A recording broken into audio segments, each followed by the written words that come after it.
Hi everybody, this is Rory Edwards here with Brian Matovu and Danny Collinge, a very special guest here for the Barnet Football Club post-match podcast after an absolutely remarkable 3-1 victory. Barnet 3, York City 1. I don't think even the most optimistic Barnet fan would have thought that this would be the scoreline against the closest title rivals that we've got. Yeah, I mean, it was a fantastic victory, a fantastic performance. I'm so proud of the lads. They showed so much heart, so much determination.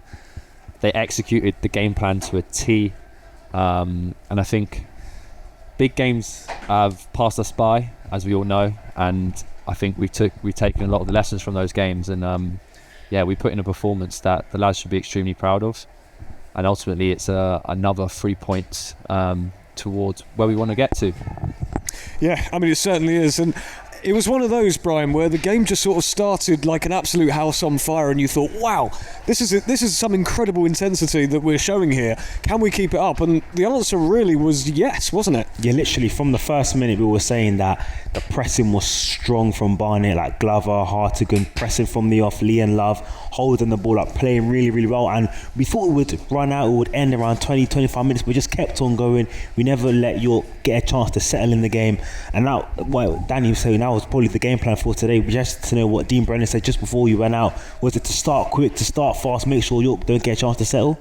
Yeah, I think the game plan started Sunday morning when we came in after the Solihull game. It was full focus onto this game, and we gave York all the respect that we needed to give them because we know they're a top team. And yet the game plan was to cause as much chaos, be as physical and be as aggressive as we possibly can, and go back to the sort of foundations of this Barnet team, the foundations that the gaffer sort of installed in us in that first full season he had with us, where we were so athletic, we would run all over the opposition. And I think you saw a lot of that. That was today's performance to a T. I think Gaffer's selection was, he chose players that he knew would tackle, that would be physical, and yeah, like I say, it worked to a T. And we disrupted them because York are a team that are extremely good in possession, and when you give them too much respect, they've got good quality players that can hurt you. And so we just didn't allow them ever to set up their phases, go through their patterns. We just caused as much disruption as we possibly could. So if you might have noticed, we went to a back four, and it was a 4-2-4. So it was really, really aggressive. We played a lot of players up on their back line, so when the ball transitioned, we could punch passes through the lines into our front players. And we got a lot of joy, particularly in the first 15 to 20 minutes, when you think, oh, maybe if Brownie could have taken that chance, he's had a few chances, maybe we could have gone in half time, maybe 2 goals up. But it's full credit to the lads. Like I said, they executed the game plan to a T. Yeah, they certainly did. And you mentioned the back four there. I mean, is that the first time that the Bees have played a back four really this season? Have started with a back four, or has it been done another time? Because it seemed that it caught York cold a little bit. I'm not sure if it's the first time. We've rarely done it this season because we've rarely needed to adapt to teams. We've been so strong at what we do and what we're about that we've been very comfortable in our back three, and we've only required subtle adjustments. It was just a case of, I think this was the game plan that Gaffer could see us win the game. I think we looked at the Forest Green game where York went away to Forest Green, and we saw how Forest Green managed to be quite effective in their press and how they ended up winning the game. And so we took a lot of credit from what Forest Green did really, and then just implementing our own way with our own players, and ultimately then let the players do what they're good at. Yeah, they certainly did, and something that Aluo is good at is grabbing goals, not unlike yourself. What did you make of his goal as a centre-back? Do you know what? I'm so happy with that goal because I think he wins the flick on, and then he he doesn't just admire the flick on, he then follows it in and gets into a good area to pick up the goal. Very much Harry Pritch-esque, and I think that's something like I want not just me but all our defenders to contribute with the goals, because it's just all about landing in the right areas and giving yourself the best opportunities to score, and Addy's done that. So I'm buzzing for him, particularly because he's been out with injury, and I know how tough it is when you come back from injury, trying to find your flow, trying to get back into your rhythm, etc. When you're coming into a team that's performing at such a high standard, ultimately I think Ali should be so proud of himself because he put in such a stellar performance and he thoroughly deserved that goal. Yeah, he caught a bit of criticism in the last game from Dean Brennan, didn't he, Brian? Yeah, Dean Brennan literally said that he was really, really poor. It was his first game back, like I said, from injury, so it's always difficult. But Dean Brennan called him out and said that if he plays like that, they'll be 3-0 down. And Adebayo responded in the perfect way by getting the first goal, breaking the deadlock, and that really, really set Barnet on their way. So it was a really good finish from him as well. Like what Danny was saying, when's his own flick on, Liam Love flicks it back on and he just gets it's like a heading 1-2, wasn't it? Yeah, heading 1-2, stretches with his left foot and it's a brilliant finish. He's stretching through it and he puts it in the corner. I think it's important for players in our team to make sure they always do what they're good at, particularly when you're coming back from injury. Just focus on what you're good at, because you can rely on that, you can trust that. And Addy's someone who's so dominantly defensively, wins so many duels for us, and we saw that today, and then we saw it also in the opposition's box for that goal. Yeah, and how important, because obviously we just touched on the criticism that was aimed at him by his own manager, but obviously that's motivational. But how important is it then to kind of just go, no, I'm going to prove you wrong? And he's absolutely done that with and then some tonight, hasn't he? Gaffer's got to take some credit. He's called him out, and Gaffer loves a mind game, and so Addy's responded in the right way, but Gaffer knew he'd get that response out of Addy because that's the type of person he is. He's resilient to the core, so it was no surprise that he put in the performance that he did today. Yeah. And on a personal note, how gutted were you not to be out on that pitch on such a spectacular result and performance? It's been tough. Obviously all I'll be doing is playing football, but I think it was important for me that once the appeal came back and it was unsuccessful for the red card, that I kind of came to terms with it, processed it as I would normally do, and then just focus on what I control, which is supporting the lads, leading the group, and then also making sure that I'm putting myself in the best physical shape possible come when I'm required, whether that be Oldham or whether that be one of the next games, with whatever the gaffer decides. Just come to terms with it quickly, process it, and then just move on to the next. Yeah, I mean, just by the way, jump in at any time, Brian, with any questions you might have for Danny. Just on a personal opinion, the tackle at Boston, I mean, it looked to be purely accidental, no malice. It looked like you just slipped a little bit. Yeah. So from my perspective, I've gone to pass the ball, so I've turned on the ball. Touch perhaps was a little bit heavy, but it wasn't a problem. I passed the ball, slipped, and the guy's come from my blind side on the right, and my foot's landed high on his leg. And with due respect to the referee, I can understand why he gave a red card. I can see it. My frustration comes at the fact that it was a free game ban, because for it to be a free game ban, there has to be sort of malicious intent, violent conduct, and so violent conduct, exactly. And I didn't believe it met that criteria. I know it doesn't meet that criteria because it was a passing action. Unfortunately, these things happen. It hasn't gone my way, and like I say, that was my perspective. That's what happened, and I've been in touch with the lad that's from Boston. So fingers crossed he recovers and he's back on the pitch soon, because like I say, it was never my intention to hurt him, and you never want to hurt an opposition player. Yeah, absolutely, and it's good to hear your explanation, because I think many people wouldn't have heard that, wouldn't have known that. But moving on to this game, and you're talking about not playing, but what was Dean Brennan kind of saying to the squad before this game? Because he didn't want to big up this game as something like a massive cup final, because all games are important leading up to the end of the season, but particularly for this game, what did he say to the team before they came out today? Because they came out like a house on fire, as if something we haven't seen in a long, long time. Gaffer doesn't say anything to the lads before the game, like directly before the game.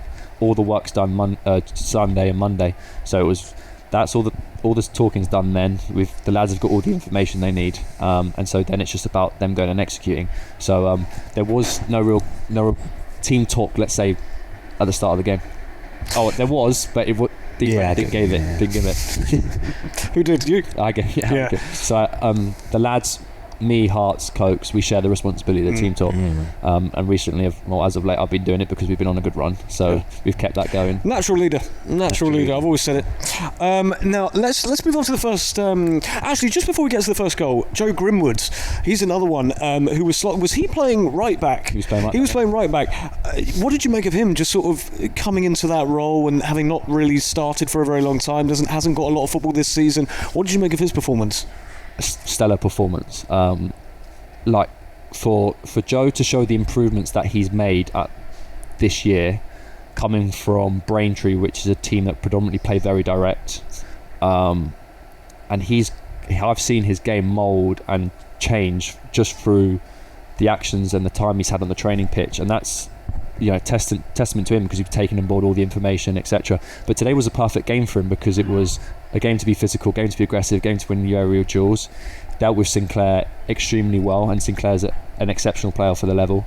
Dealt with the balls in behind, and yeah, Grimmers can be extremely proud of his performance today. Yeah, Sinclair was a nightmare at Rochdale, but he was very quiet today, wasn't he? I don't want to remind you of anything, but he was almost unplayable. Sinclair, gave me a very tough game away at Rochdale. I think it was last season. It was away it was last season. Yeah, it was 4-2, wasn't it, in the end? Yeah. And I remember the game, and I remember his movement off the shoulder being exceptional. So credit to Grimmers. At half-time, we were thinking, I think, York can't play as badly as they did in the first half. They're going to come out fighting. But that just wasn't really the case. And Barnet, having already had a few chances, obviously you mentioned Reece Brown, missed one.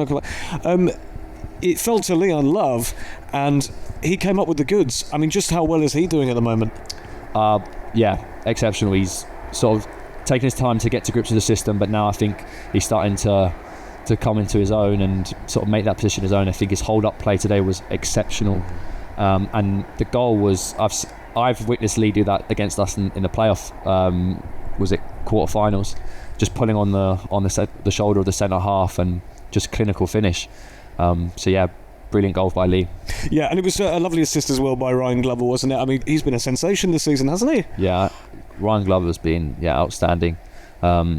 His athleticism and the way he gets at players is terrifying. I think out of anyone in the team, I think him and Steady in 1v1 situations are just horrible to play against, because they can go either way. And Ryan's, his output on the top end of the pitch has been exceptional. And I think today, it's so hard playing out of position. It's so tough. And I found it when I moved to right wing back how tough that can be.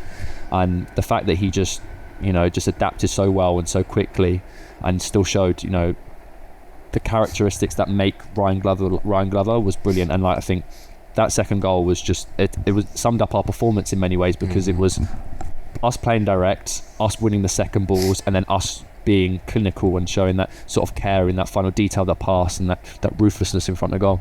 Yeah. Do you have any further questions for Danny before I move on to the third goal? No, perfect. No further questions, Your Honour. No, the third goal then came shortly after that, and that was Anthony Hartigan with what looked like a cross.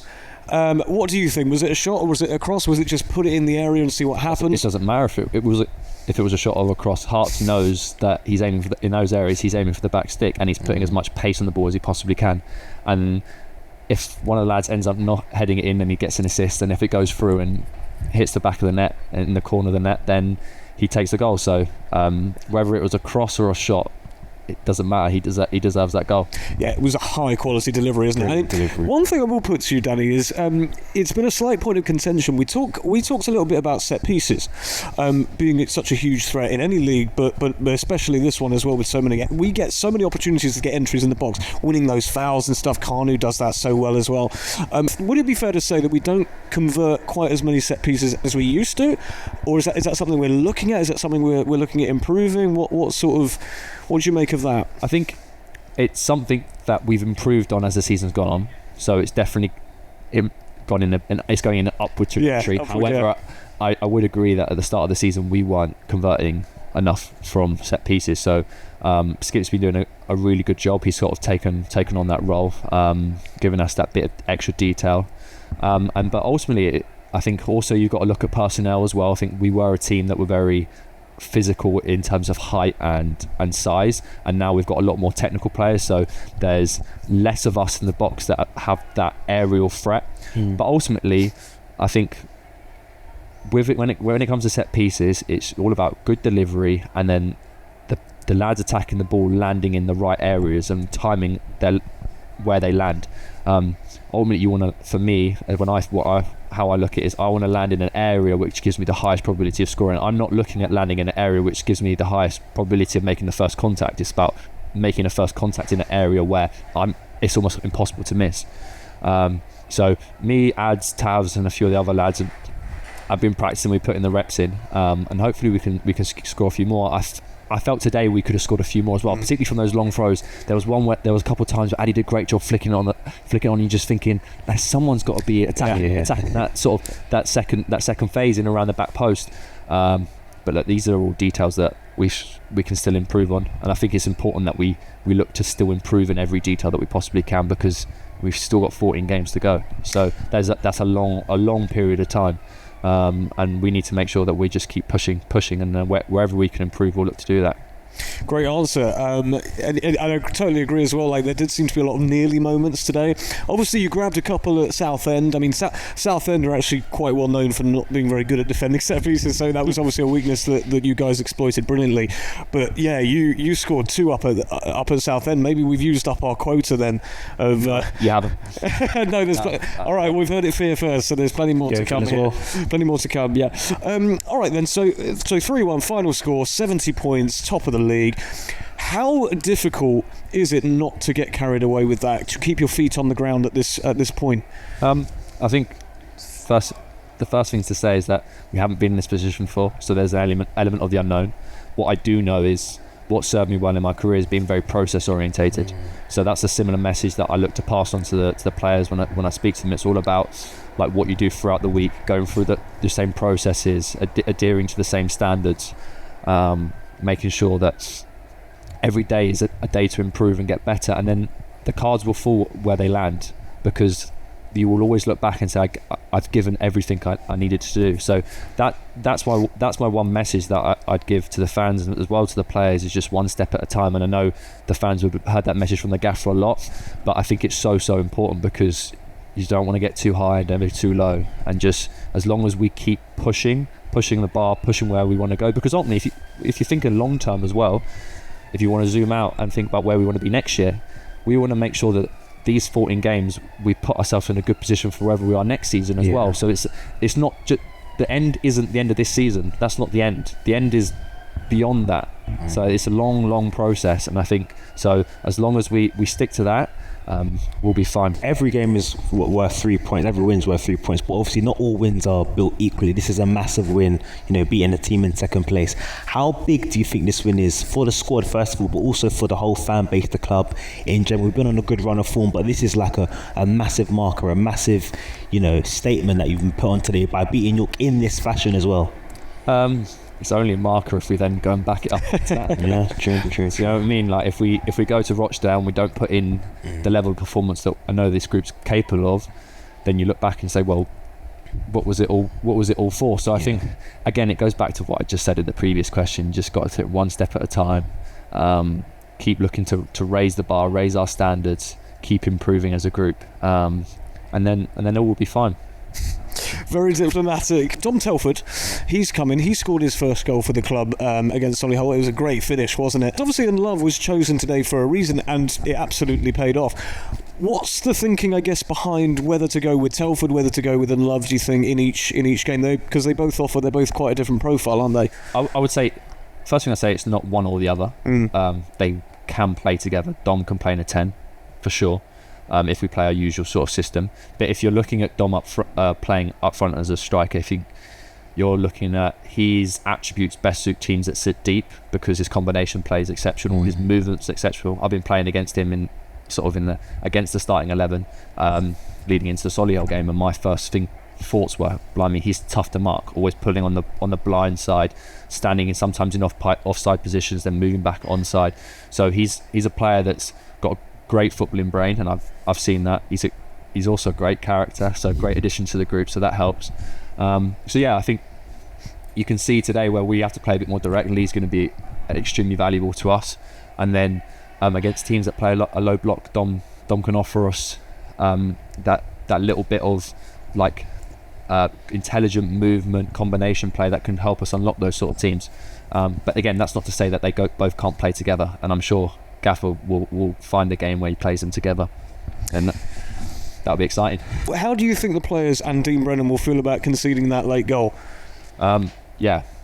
Extremely disappointed. I think when we set the standards that the Gaffer sets, then that goal was a massive disappointment to concede, and it should hurt the players, because ultimately we've put in a performance today that deserves a clean sheet, and some of those defenders that have got clean sheet bonuses. Yeah. and that's Blame the new keeper.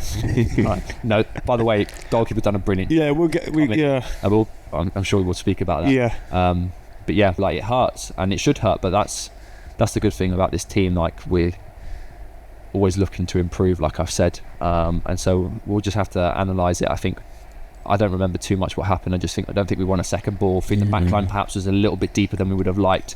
So they won the first header, and then the second header or the second ball then lands in a 60-yard box, where we would rather that be landing in around the penalty spot, sort of thing. So those sort of fine details towards the end of the match, like, more things that we can improve on. 6 clean sheets in a row, and again, obviously, only these 2 silly goals conceded. Really, I mean, I think the one against Solihull was a Really bloody good goal, yeah. wasn't it? We seem to have just tightened up at the back. Like, is that a whole team thing? Has the back line just settled, or what's the secret sauce behind that? Sometimes things just click. Sometimes there's not Are you saying it's luck? No, I'm not saying it's luck. I'm saying sometimes the hard work doesn't, come to fruition as soon as perhaps you'd like. And I think Lee deserves a big credit, because with the way he holds the ball up, gives the back 3, back 5 a lot of rest, so the ball's not coming back at them. It's sort of landing into midfield, and we're able to pick up second. So from that perspective, Lee's made a massive difference. And like I say, just sometimes things just click. It's just sometimes there isn't an exact explanation, because the secret sauce is secret, and it's just we've had the same messages from the gaffer. So it's just it's football. It's football, isn't it? Yeah, it's football. It's all right. So the lone goalkeeper that was just announced almost like 5 minutes before kickoff, Toby Savin. We understand Owen Evans has picked up a little bit of a niggle. Is it a groin thing? Is it anything that's going to keep him out long? What's the situation? I don't want to discuss too much about Owen's injury. That's for him to discuss. Okay. But from what it sounds, it doesn't sound too serious. So look, I don't want to give a timeline, because I can't. I'm not a physio. I'm not someone that can do that. Obviously, it's a big loss for us, because he came into the team and straight away 6 clean sheets on the bounce. Yeah, it's been excellent. His distribution as well. Distribution is unbelievable. Also made some top saves when he's had to.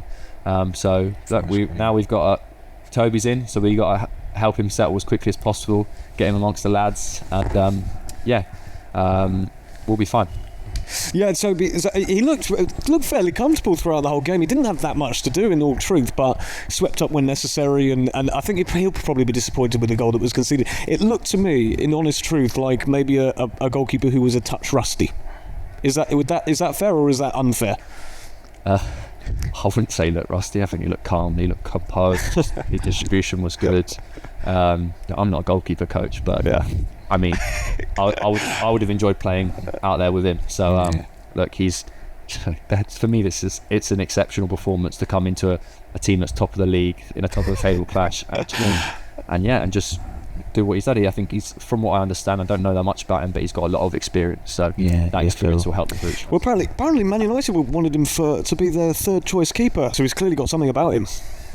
That tells you all you need to know. There's a fun fact for anyone listening. And another quick question, just because obviously this will be the third goalkeeper change this season. How difficult is it, or does it impact you as a defence when you have obviously Nick Hayes, then you go to Owen Evans? This will be the third goalkeeper change this season. How difficult is it, or does it impact you as a defence when you have obviously Nick Hayes, then you go to Owen Evans, and now we've just got Toby Savin in goal? Does it make a big impact, or is it just we got a goalkeeper, we trust him, we believe in him, we just play our game as normal? I think obviously you're going to have to expect there's going to be a bit of a learning curve to get used to the system, to get used to the lads, but I think you can make that as easy as possible for yourselves, and that starts with first building a connection with your goalkeeper off the pitch, and then in training just making the most of that time you have in the training pitch, so that they understand sort of what the gaffer wants, they understand sort of what you are like as a player, but ultimately the 2 lads, the goalkeepers that have come in are top goalkeepers, so I think credit really is all round to all the lads that make them feel so welcome when they come in, to the gaffer and the staff for recruiting them, and then for themselves as well, for being able to just come in at short notice and perform. So yeah, like I say, it's as easy or as hard as you want to make it. No, thanks. Also, I'm still laughing at the shutting down my rusty point. That was brilliant. That was absolutely brilliant. Okay, then why don't we just finish up then by just saying what an absolutely brilliant season it's been. There just seems to be this element of passion that maybe has been a bit absent in the past couple of seasons before Dean Brennan took over. And I think, players like yourself, I mean, that challenge you made, what was it, against Hartlepool, I think it was? Hartlepool, yeah, he tracked back. So when I was commentating, I commentated over that like it was a goal. I heard, yeah. You heard it, right. I watched it back a few times. Oh, you watched it back, yeah. Only a few hundred times, yeah. Were you a fan of the commentary there? Or do you think it was over the top for you? To be honest, I can't remember. I just remember the tackle. Oh, you weren't even thinking about it. You wasn't even thinking about a commentary, yeah. Was there someone talking? I was like...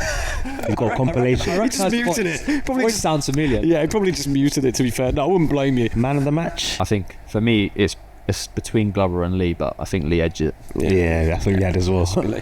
Absolutely right. He absolutely bullied their centre-backs, didn't he? He did. He'd be a nightmare to play against, wouldn't he, for you? No, you'd have him, wouldn't you? You'd have him. Yeah. That's the fact. You can't see Danny's face right now, but it's one of slightly smug. He'd be a tough player. Yeah, there's the diplomacy we're used to. Brilliant. You'd make a great politician, Danny. Right, okay. Listen, Danny, thank you so much for joining us here on the post-match podcast. You're welcome back anytime. Of course, you can catch us on Hive Live Radio on Twitter. Make sure you follow us for updates, little behind-the-scenes photos. Thanks again for listening to the podcast, and we'll catch you for the next one. Thanks again. Thanks again. Cheers, See you guys.